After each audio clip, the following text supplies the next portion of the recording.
Property के बारे में कहावत है कि जब प्रॉपर्टी बेचने जाओ तो हमेशा सस्ती लगती है और जब प्रॉपर्टी खरीदने जाओ तो हमेशा महंगी लगती है। मैं बहुत लोगों को जानता हूं जो अपने रेट पे रिजिड होने की वजह से एक एक साल से दो साल से अपनी प्रॉपर्टी नहीं बेच पा रहे। पश्चिम बिहार में, रोहिणी में, ठीक है, आपका मालवीय नगर में बहुत सारे लोगों को मैं जानता हूं जो गुड़गांव शिफ्ट करना चाहते हैं। तो गाइज मतलब ना पुरानी प्रॉपर्टी में आप थोड़ा सा कॉम्प्रोमाइज करके अगर 5% सस्ती बेच के भी अगर आप निकल जाते हैं तो जो टाइम कॉस्ट है और जो अपॉर्चुनिटी कॉस्ट है वो आई थिंक ना उससे ज़्यादा बड़ी होती है।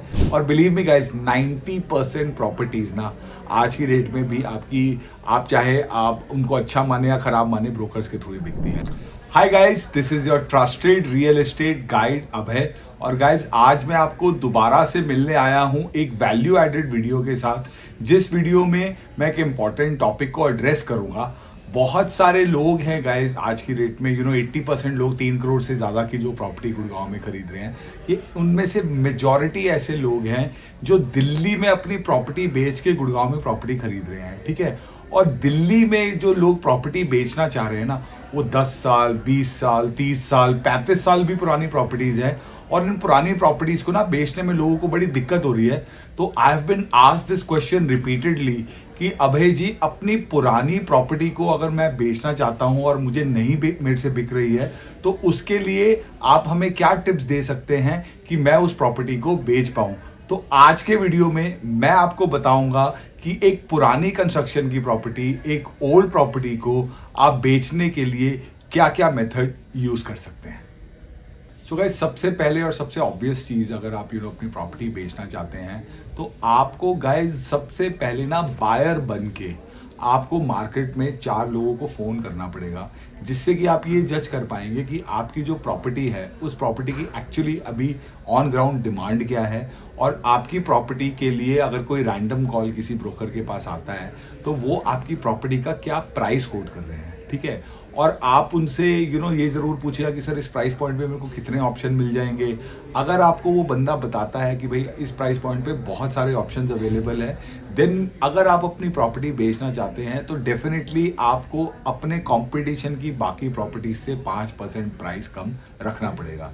अगर आप मतलब ना ऐसे भी बहुत सारे लोग हैं गाइज आज की रेट में ना जो सोच रहे हैं कि भाई हम लोग मतलब प्रॉपर्टी बेच के यहाँ पे गुड़गांव में नई प्रॉपर्टी लेना चाहते हैं और गुड़गांव में नई प्रॉपर्टी के रेट हर एक 2 महीने बढ़ रहे हैं, तो अपनी प्रॉपर्टी में 20 लाख रुपए कम ना करने की वजह से लोग यहाँ पे 25 लाख रुपए का प्राइस राइज मिस कर रहे हैं। तो ना ये थोड़ा सा एक प्रैक्टिकल अप्रोच है। बड़ा मुश्किल होता है जब हम प्रॉपर्टी बेचने जाते हैं कि भाई हम महंगी वाली चीज़, मतलब प्रॉपर्टी के बारे में कहावत है कि जब प्रॉपर्टी बेचने जाओ तो हमेशा सस्ती लगती है और जब प्रॉपर्टी खरीदने जाओ तो हमेशा महंगी लगती है। एक बड़ी मिडिल क्लास मेंटालिटी है हमारे देश में। तो इस चीज़ को आपको फाइट करना पड़ेगा, पहली चीज़। दूसरी चीज़, ऑब्वियसली गाइस, जितने भी प्रॉपर्टी पोर्टल्स हैं आप उन सारे के सारे प्रॉपर्टी पोर्टल्स पे अपनी प्रॉपर्टी को लिस्ट करिए एज अ डायरेक्ट सेलर। जब किसी ब्रोकर को वो लिस्टिंग दिखती है ना एज अ डायरेक्ट सेलर, तो उसको लगता है कि यार मेरे पास डायरेक्ट पार्टी होती है, तो मेरे पास डायरेक्ट सेलर भी अगर आ जाता है तो मुझे दोनों तरफ से कमीशन मिलता है। तो a lot of guys who have buyers don't have direct sellers. So if you can give them a platform where they can approach you, तो डेफिनेटली उसमें आपको फायदा हो सकता है। बट इसका मतलब ये नहीं है कि आप 20, 25, 50 ब्रोकरों से बात करें। लिमिटेड लोगों से बात करें। जो बायर होते हैं वो 4-5 लोगों से ज़्यादा लोगों को मतलब रीच आउट यूजुअली नहीं करते हैं। तो ये एक आपको दूसरी चीज़ है जो आपको ध्यान में रखनी पड़ेगी। तीसरी चीज़ गाइस जो कि लोगों के लिए करना ना थोड़ा सा टफ हो जाता है कि यार आपको ना थोड़ी सी अपनी चीज़ों को लेके ना उतना रिजिड नहीं रहना है। और जो बायर है, बायर की एक्सपेक्टेशन के हिसाब से ना आपको थोड़ा फ्लेक्सिबिलिटी रखनी पड़ती है। फॉर एग्जाम्पल, आप चाहते हो जी आपको पेमेंट 60 दिन में मिल जाए या 90 दिन में मिल जाए, बायर आपसे 120 दिन मांग रहा है, आप उसको देना नहीं चाहते जी, ठीक है। उसके बाद क्या है कि भैया मतलब पार्ट ए और पार्ट बी का एडजस्टमेंट का भी चक्कर होता है। अभी मैंने एक प्रॉपर्टी एक अंकल को दिलाई है, उसमें उनके पास पार्ट बी ज़्यादा है और उनको पार्ट ए में ज़्यादा पेमेंट करनी है। तो फाइनली अंकल ने क्या डिसाइड किया कि भैया अपना पार्ट बी मैं धीरे धीरे बच्चों को ऑफशोर भेज दूंगा और मैं अपना क्या कहते हैं ना एक छोटा सा 30-40 लाख रुपए का लोन ले लूंगा जो मेरा वाइड शॉर्टफॉल पड़ रहा था। तो ना अल्टीमेटली पुरानी प्रॉपर्टी अगर आप बेचने जा रहे हैं तो गाइस आप एक ना कमांडिंग पोजीशन से ना ऑपरेट नहीं कर सकते। अगर जो मतलब ना जो एक हाई हेडेड अप्रोच लोग लेके चलते हैं, जो लोगों को लगता है कि नहीं भाई हमने डेस्परेशन नहीं दिखानी या हमने फ्लेक्सिबल नहीं होना, अपनी चीज़ों पे फर्म लेना है, यही सब चीज़ें हैं गाइस जो ना लोगों को मतलब ना अपनी प्रॉपर्टी को बेचने में बहुत नुकसान होता है लोगों को और इस वजह से वो प्रॉपर्टी अपनी नहीं बेच पाते।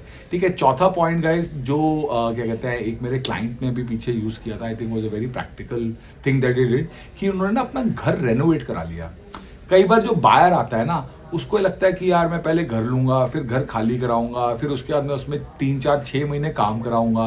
तो अगर आपके घर में ना, मान लो आपका घर बहुत पुरानी हालत में है, तो अगर आपने अपने घर में 10-20-25 लाख रुपए लगा दिए और आपने घर को थोड़ा नया कर दिया ना, तो आप उस घर को शायद 30-40 लाख रुपए ऊपर भी बेच पाओ।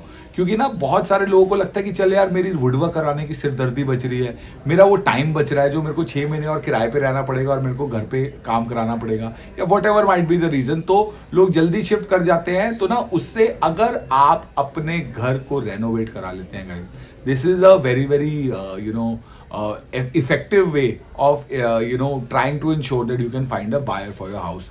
और लास्टली गाइस एक चीज़ है, ये मैं आपको अगेन प्रैक्टिकल बात बता रहा हूँ, डोंट थिंक कि मैं मतलब ना I am trying to promote my industry और एनीथिंग, बट ये एक बहुत ही प्रैक्टिकल, ये मैंने 2-3 लोगों को बताया है और उन्होंने इस चीज़ को यूज़ करके अपनी प्रॉपर्टी बेच पाए हैं। गाइस जब आप प्रॉपर्टी बेचते हैं तो एज पर लॉ आपको उस पर 1% ब्रोकरेज देनी होती है। ठीक है, 1% लोग डिमांड कर सकते हैं, लोग तो आधा परसेंट पे भी ब्रोकरेज देते हैं और लेने वाले भी पता नहीं क्यों काम कर लेते हैं, हम तो नहीं करते। ठीक है, तो पॉइंट इज कि अगर आप चाहते हो कि आपका घर बिक जाए ना, तो आप अपने ब्रोकर को ना, सबको नहीं, 1 या 2 बंदे जो आपकी विजिट करा रहे हैं, जिनसे आपको कुछ फीडबैक मिल रहा है, जो आपका फोन उठा रहे हैं, आपको रिस्पॉन्स दे रहे हैं, आप उनको ना कुछ विजिट्स के पास आप उनको ये कमिट कर दो कि भाई साहब हम आपको ना 1 नहीं 2% कमीशन देंगे। बिलीव मी गाइज, मान लो आपकी प्रॉपर्टी है 2.5 करोड़ की, आपने 1% कमीशन देना था तो 247 का रेट हो गया।